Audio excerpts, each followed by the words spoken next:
সুপ্রিয় দর্শক, আসসালামু আলাইকুম। দেখছেন, এটি হচ্ছে বীরচলন শহীদ শামসুজ্জোহা সরকারি কলেজের একটি ভাঙা ভবন। সাথেই যে ভাঙা ভবন ছিল, সেই ভাঙা ভবনে কিন্তু ইতিমধ্যে আমরা লাইভ করেছিলাম।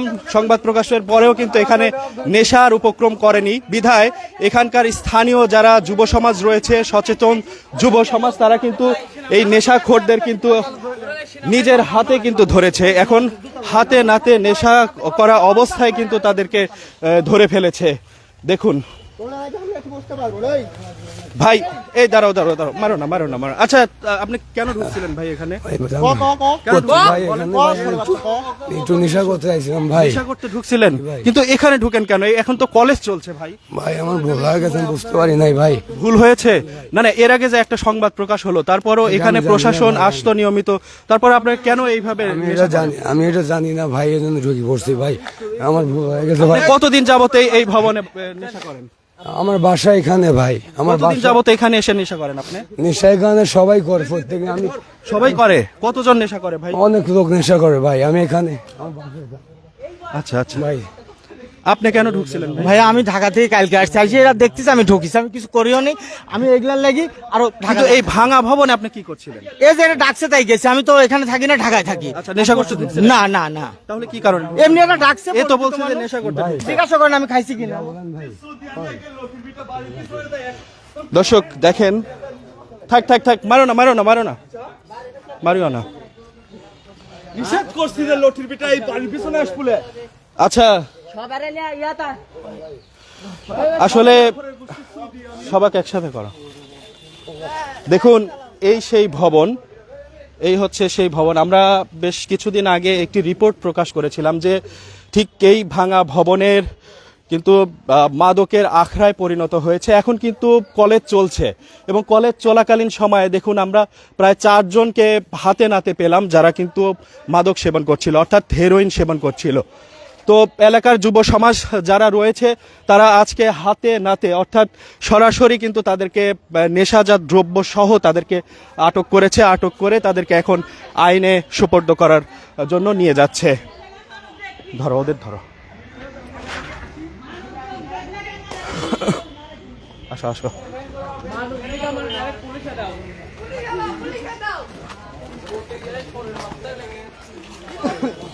সামনে আসো ভাগ্নি।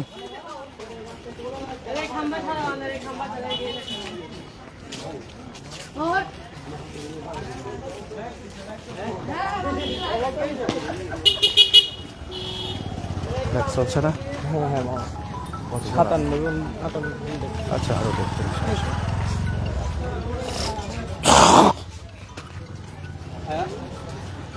এই হচ্ছে বর্তমান বীরচলন শহীদ শামসুজ্জোহা সরকারি কলেজের পাশেই একটি ভয়াবহ ঘটনা ঘটে চলছে প্রতিনিয়ত। দেখুন, এইভাবে নেশাখোররা কিন্তু প্রতিদিন সেই ভাঙা ভবনটিতে গিয়ে তারা নেশা করত।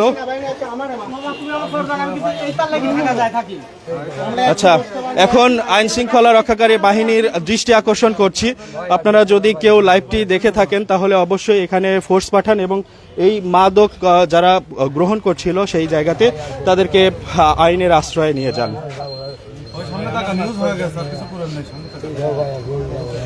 আসলে একটু যুব সমাজ যারা এই অভিযানটি চালালো তাদের সাথে একটু কথা বলতে চাই। আসলে আপনারা এই অভিযানটি কেন চালালেন? এলাকায় থাকতে পারি না, এদের জন্য আমাদের সমস্যা। আমাদের জন্য আমরা এখানে এসে যে বসে আড্ডা দেবো সেই কোনো সুযোগ নাই। নেশাকরদের জন্য আমাদের এসে প্রশাসনের লোকজন আমাদের মারধর করে, লাঞ্ছিত করে, সব রকম ইয়া করে। আচ্ছা, এই কারণে এদেরকে আপনারা ধরলেন? হ্যাঁ, আমরা আজকে অভিযান চালাই এদের ধরছি। আচ্ছা, এখন এই যে নেশাখোরদের আপনারা হাতে নাতে ধরলেন মাদক সহ, এখন আপনারা কি করবেন? এদের থানায় ধরাই দেবো। এদেরকে থানায় ধরাই দিবেন? এরা কি প্রতিনিয়ত ওখানে? প্রতিনিয়ত এদের জন্য আমরা কলেজে বসতে পারি না, আমাদের সমস্যা হয়। এখানকার স্থানীয় একজন আছে, আমরা তার সাথেও একটু কথা বলবো। শিমুল, একটু এদিকে আসেন। একটু আমরা শিমুল শেখের সাথে কথা বলবো, তিনি একজন স্থানীয় এখানকার, এবং আসলে বেশ কিছুদিন ধরে অভিযোগ আসছিল যে এই জায়গা, এই ভাঙা ভবন সহ স্টেডিয়াম রয়েছে, স্টেডিয়ামে কিন্তু মাদক গ্রহণ করা হয় নিয়মিত, প্রশাসন জানে, সেই সত্ত্বেও কিন্তু তাদেরকে ধরা হচ্ছিল না। আজকে কিন্তু হাতে নাতে সরাসরি তাদেরকে ধরা হয়েছে। তো আপনারা কেন আজকে এদেরকে মানে ধরলেন এবং কি অবস্থায় পেয়েছেন? এদের জন্য এত সুন্দর একটা আমাদের স্টেডিয়াম করে দিয়েছে, আমাদের এলাকার ছেলে পেলে সন্ধ্যা পর একটু বসতে পারে না, এদের জন্য এত পরিমাণ ওই পাশে যাওয়া যায় না, এরা এত পরিমাণ মাদক সেবন করে। কলেজের ওই পাশে পুকুর পাড়ে আমাদের বসার জায়গা, কলেজ থেকে বসার জায়গা করে দিয়েছে, আমরা বসতে পারি না। এলাকার বলবেন বা আমাদের তো বিনোদনের জায়গায় এটা কিন্তু আমরা বসতে পারি না এদের জন্য। এদের জন্য মাদক সেবনের জন্য পুলিশ প্রশাসন সবসময় অত্যাচার করে আমাদের। কালকে রাত্রে আমাদের ছোট ছোট ভাই বাদার যারা কাজ কাম করে খায়, ওরা বাসায় আসে, সেনাবাহিনী এসে তাদের মারধর করেছে শুধু এদের জন্য, এই মাদক সেবীকারীর জন্য। আসল অপরাধীটা পার পেয়ে যাচ্ছিল। আসল অপরাধী এদের আইনের আওতায় আইনি দ্রুত শাস্তির ব্যবস্থা করা হোক, আমরা এটাই চাই। অসংখ্য ধন্যবাদ। শিমুল শেখ বলছিলেন যে, আক্ষেপের সাথেই বলছিলেন যে এই জায়গাটিতে যারা আসল প্রকৃতপক্ষে মাদক সেবন করে তারা কিন্তু পার পেয়ে যাচ্ছিল, কিন্তু প্রকৃত যারা মাদক সেবী তারা কিন্তু এখানে নিয়মিতভাবেই প্রবেশ করে এবং নেশাও করে, কিন্তু তাদেরকে হাতে নাতে কখনোই ধরা পড়ছিল না। আজকে তাদেরকে হাতে নাতে কিন্তু ধরা হয়েছে।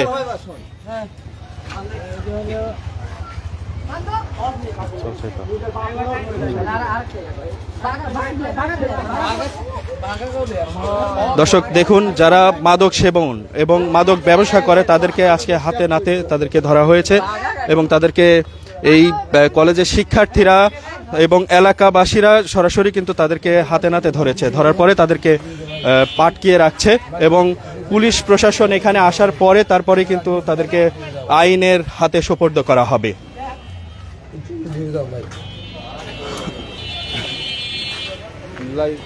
কাইটি দাও এখন পুলিশে ফোন দিই।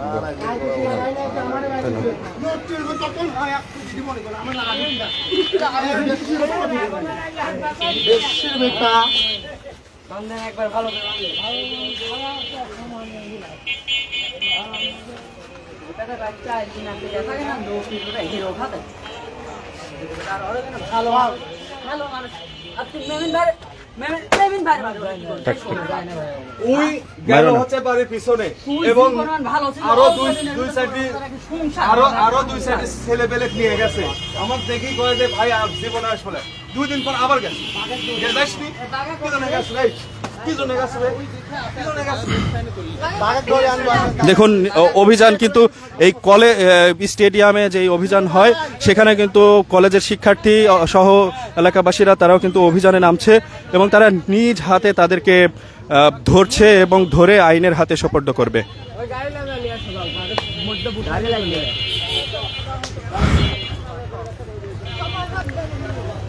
স্টেডিয়ামের সুন্দর পরিবেশ, কলেজ চত্বরের সুন্দর পরিবেশ সব নষ্ট করে দিয়েছে।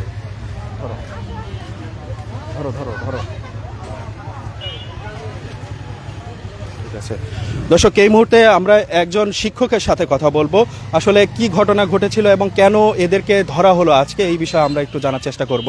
শেখ মেবিন, তিনি একজন শিক্ষক, তার কাছ থেকে আমরা জানার চেষ্টা করি আজকে আসলে কি হয়েছিল বলেন তো। আজকের ব্যাপার হচ্ছে যে আমাদের হচ্ছে এই স্টেডিয়ামের পরিবেশ, কলেজ ক্যাম্পাসের পরিবেশ, আশপাশ দিয়ে আপনার বিভিন্ন ধরনের মাদক সেবীরা, এই ধরনের মাদক সেবীদের কারণে সাধারণ মানুষ পর্যন্ত আপনার হচ্ছে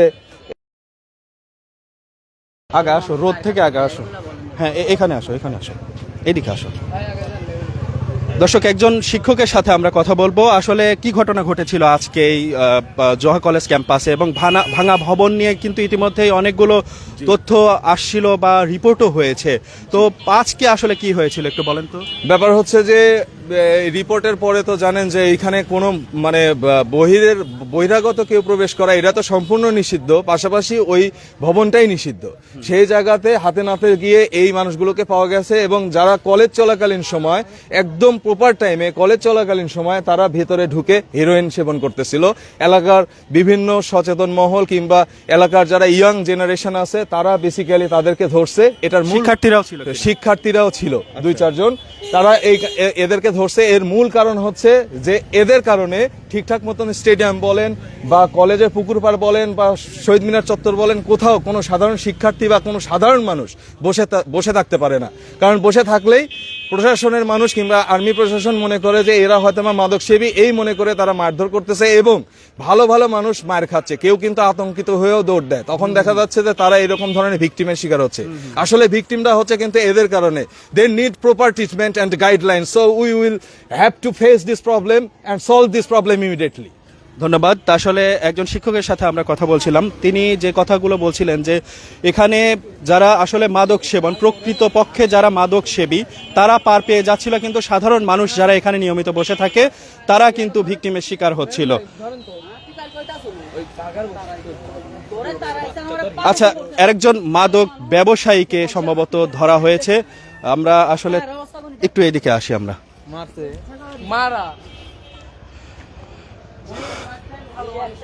এইদিকে আসেন সবাই। আচ্ছা, এনাকে কেন ধরছেন? ইনি গাঁজা বেচে, মাদক ব্যবসায়ী? মাদক ব্যবসা। আপনি কি মাদক বিক্রি করেন? না আমি করি না, আমি একজনের কাজ করি। কি কাজ করেন আপনি? আমাকে দেয়া হচ্ছে তার এই বিভিন্ন কাজ করা, কি কাজ করে আপনাকে? কৃষি কাজও করা, আবার হচ্ছে অনেক সময় তামুক আমার হাতে দেয়। তামুক আপনার হাতে দেন? তামুকটা কি গাঁজা? হ্যাঁ ফটুটা কবে না আসলে ঠিক আছে, সত্যি কইছি ভাই। বলেন বলেন কি হয়েছিল আসলে, আপনি কি বিক্রি করেন? আমি করি না, আমি একজনের কাজ করি। আচ্ছা, কি কাজ করেন আপনি? ওনার হচ্ছে বিভিন্ন কাজ করা, যেরকম জমির কাজ আছে, জমির কাজ করা। অনেক সময় আমার হাতে একটু তামুকও দেয়। এই যে আপনি বিক্রি করেন? হ্যাঁ, আমার হাত দিয়ে অনেকের কাছে গেছে। আচ্ছা, আপনার হাত দিয়ে অনেকের কাছেই গেছে। দর্শক শুনলেন, এটা কিন্তু লাইভ হচ্ছে। এবং আপনার নাম কি? আমার নাম জি বাঘা। বাঘা এখানে কিন্তু মাদকের ব্যবসা করে, সে কিন্তু নিজেই স্বীকার করলো। এবং কে বা কারা তাকে দিয়ে মাদকের ব্যবসা করাচ্ছে এটি আসলে অগোচরেই আছে এখনো। তো আপনি কতদিন যাবত এই মাদকের ব্যবসার সাথে? আমি সংক্ষিপ্ত অল্প দিন ধরে, আমি এই যে কিছুদিন আগে আসছি এলাকায়, আমি তো বাইরে কাজ করলাম ভাই, করতে হতে কিছুদিন আগে আইছিলাম। এই যে 5-7 দিন আগে আমার ঘট করে বললো যে এরকম হচ্ছে, আর একজন ছিল, সে আমাকে বললো যে তাহলে এই 5-7 দিন আমাকে একটু কাজ করে দাও।